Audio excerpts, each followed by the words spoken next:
Hello all. The one thing அப்படிங்கிற புத்தகத்திலிருந்து success leaves clues அப்படிங்கிற கான்செப்ட் பற்றி தான் இன்றைக்கி பார்க்க போகிறோம். இந்த புத்தகத்தை எழுதினவர் வந்து கேரி கெல்லர், ஜெய் பாப்பசன் அப்படிங்கிறவங்களோட சேர்ந்து இந்த புத்தகத்தை எழுதியிருக்காரு. இப்போது நம்ம வாழ்க்கையில் நிறைய வெற்றியாளர்களை நம்ம பார்த்துருக்கோம். அந்த வெற்றியாளர்களுக்கு அந்த வெற்றியானது ஒரே நாளில் வரல. அதே மாதிரி அந்த வெற்றி அப்படிங்கிறது அது ஒரு விபத்து இல்லை. அவங்களோட வாழ்க்கையில் உழைத்ததின் பயனாக, அவங்க வாழ்க்கையில் நிறைய ஹேபிட்ஸ், அவங்களோட ஸ்ட்ராட்டஜி, அது தொடர்ச்சியாக அவங்க உழைத்ததின் பலனாக அவங்க அந்த வெற்றியை அடைஞ்சிருக்காங்க. இப்போது நம்ம அந்த வெற்றியாளர்கிட்ட இருந்து என்ன மாதிரியான ஒரு பாடத்தை நம்ம கற்றுக்கணும் அப்படிங்கிறது தான் இந்த பகுதி நமக்கு சொல்லித்தரப்போகுது. நம்ம ஒரு வெற்றியாளர்களோட வாழ்க்கையிலிருந்து அவங்க ஃபாலோ பண்ண பழக்க வழக்கங்கள், அவங்க என்ன ஸ்ட்ராட்டஜி, என்ன முறை இல்லை என்ன மாதிரியான ஒரு வழிமுறையை ஃபாலோ பண்ணாங்க, அண்ட் அவங்களோட செயல் எப்படி இருந்தது, ஒரு வெற்றி வரப்ப இல்லை ஒரு தோல்வி வரப்ப அவங்களோட வழிமுறைகள் எப்படி இருந்தது, தோல்வி வரப்ப அந்த தோல்வியிலிருந்து அவங்க என்ன கற்றுக்கிட்டாங்க, அந்த தோல்வியை வெற்றியாக மாற்றுறதுக்கு அவங்க வந்து என்னெல்லாம் இம்ப்ரூவ் பண்ணிக்கிட்டாங்க. இதுதான் நம்ம ஒரு வெற்றியாளரோட வாழ்க்கையிலேருந்து கற்றுக்க வேண்டிய ஒரு விஷயம்.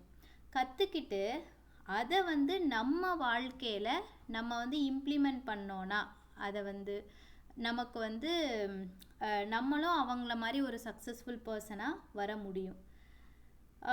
இதில் ஒரு இம்பார்ட்டண்ட்டான விஷயம் என்ன அப்படின்னா, எல்லா வெற்றியாளர்களுக்கும் ஒரே ஒரு கோல், ஒரு பேஷன் தான் இருக்கும். அந்த ஒன் திங் நம்மளோட லைஃப்பில் என்ன அப்படின்னு நம்ம ஐடென்டிஃபை பண்ணணும். அந்த இம்பார்ட்டண்ட்டான அந்த ஒன் கோல் தவிர மித்த எல்லா விஷயத்தையும் நம்ம வந்து இக்னோர் பண்ணணும். தட் இஸ் அன்இம்பார்ட்டன்ட் திங்ஸ், தேவையில்லாத விஷயங்களை நம்ம வந்து இக்னோர் பண்ணணும். இப்போ இருக்கிற டெக்னாலஜி அண்ட் இன்னோவேஷன்னால் இப்போ பார்த்திங்கன்னா நமக்கு நிறைய இன்ஃபர்மேஷன் கிடைக்குது. நமக்கு இருக்கக்கூடிய சாய்ஸஸ் இல்லை நமக்கு இருக்கக்கூடிய ஆப்பர்ச்சுனிட்டிஸ், இது எல்லாமே வந்து அளவுக்கு அதிகமாக இருக்குது. இப்போ இந்த மாதிரி விஷயங்கள்னால நம்ம வந்து நிறைய ஓவர்வெல்மிங்காக ஃபீல் பண்ணுவோம். அதாவது இதில் எதை தேர்ந்தெடுக்கிறது, எதை தேர்ந்தெடுக்கக்கூடாது அப்படின்னு. அப்போது நமக்கு நிறைய ஆப்பர்ச்சுனிட்டிஸ் இல்லை நிறைய வாய்ப்புகள் நமக்கு தரப்படும் போது நம்ம என்ன பண்ணுறோம், நம்ம எல்லாத்தையுமே முயற்சி பண்ணி பார்க்கணும் அப்படின்னு நம்ம வந்து விருப்பப்படுறோம், அந்த செயலில் இறங்குறோம். அப்போ வந்து நம்ம எந்த ஒரு செயலையும் முழுமையாக முடிக்க முடியாமல், எதையுமே அக்கம்ப்ளீஷ் பண்ணி முடிக்க முடியாமல் ஆகுது. அப்போ நமக்கு எவ்வளோ சாய்ஸஸ் இருந்தாலும் நம்ம வந்து நமக்கு தேவையான அந்த குறிப்பிட்ட ஒரு ஆப்பர்ச்சுனிட்டி இல்லை அந்த ஒரு வாய்ப்பை மட்டும் நம்ம வந்து நமக்கு ஃபில்டர் பண்ணி எடுத்துட்டு அதில் நம்ம ஃபோக்கஸ் பண்ணி ஒர்க் பண்ணோன்னா கண்டிப்பாக நம்ம வந்து பெரிய விஷயங்களை அச்சீவ் பண்ண முடியும், இல்லை அக்கம்ப்ளீஷ் பண்ண முடியும். இப்போது இதுக்கு வந்து ஒரு சின்ன ஸ்டோரி சொல்லணும் அப்படின்னா, ஒரு மீரா அப்படிங்கிற ஒரு பொண்ணு வந்து அவங்க தோட்டத்தில் நிறைய பழங்கள், காய்கறிகள் எல்லாமே வந்து போட்டு அழகான ஒரு தோட்டமாக வச்சுருக்காங்க. நிறைய பூக்களும் இருக்குது. அப்போது அந்த கிராமத்தினர் வந்து அவங்கள மாதிரியே நம்மளும் ஒரு தோட்டத்தை உருவாக்கணும் அப்படின்னு சொல்லிட்டு ட்ரை பண்ணுறாங்க. ஆனால் அவங்க யாராலையும் முடியலை. ஏன் முடியலை அப்படின்னா, அவங்க வந்து அந்த மீராங்கிற பொண்ணு என்ன பண்ணுறாங்க அந்த தோட்டத்தை நல்ல விதமாக உருவாக்குறதுக்கு அப்படிங்கிறத வந்து உற்று நோக்கலை. மீரா பண்ணது வந்து பெரிய விஷயம் இல்லை, ரொம்ப சின்ன விஷயந்தான். அவங்க வந்து ஒரு நாளும் ஒரு செடியையும் தனித்தனியாக கவனித்து அந்த செடிக்கு தேவையான அளவு தண்ணீர் ஊற்றுறாங்க. அவங்க வீட்டில் இருக்கிற இயற்கை உரங்களை யூஸ் பண்ணுறாங்க. அதே மாதிரி தேவையான அளவு உரங்களை யூஸ் பண்ணி இன்னும் அந்த செடிகளுக்குள்ளே இருக்கிற களைகளை அடிக்கடி எடுத்து விடுறாங்க. இந்த மாதிரி அவங்க செய்கிற செயல் வந்து சின்ன செயல் தான், ஆனால் அவங்க தொடர்ச்சியாக அதை பண்ணுறாங்க.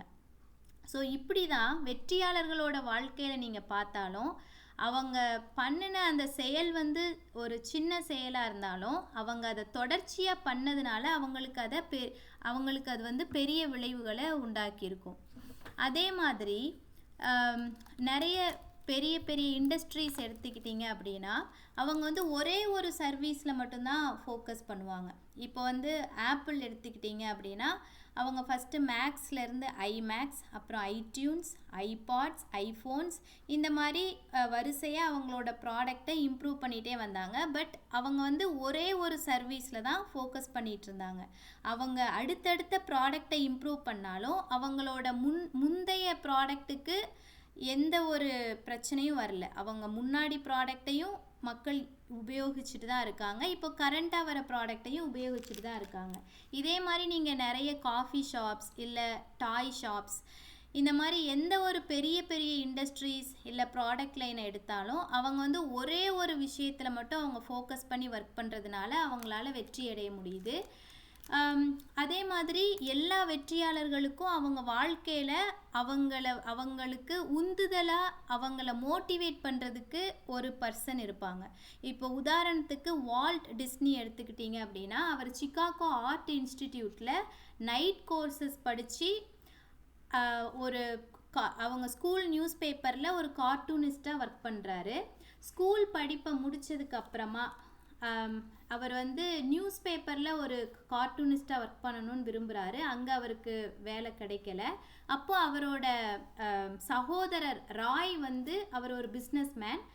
அவர் வந்து வால்ட் டிஸ்னிக்கு ஒரு ஆர்ட் ஸ்டூடியோவில் ஒரு வேலை வாங்கி தராரு. அந்த ஆர்ட் ஸ்டூடியோவில் வால்ட் டிஸ்னி வந்து அனிமேஷன் கற்றுக்கிட்டு அப்புறம் அனிமேட்டட் கார்ட்டூன்ஸ்லாம் வந்து உருவாக்குறாரு.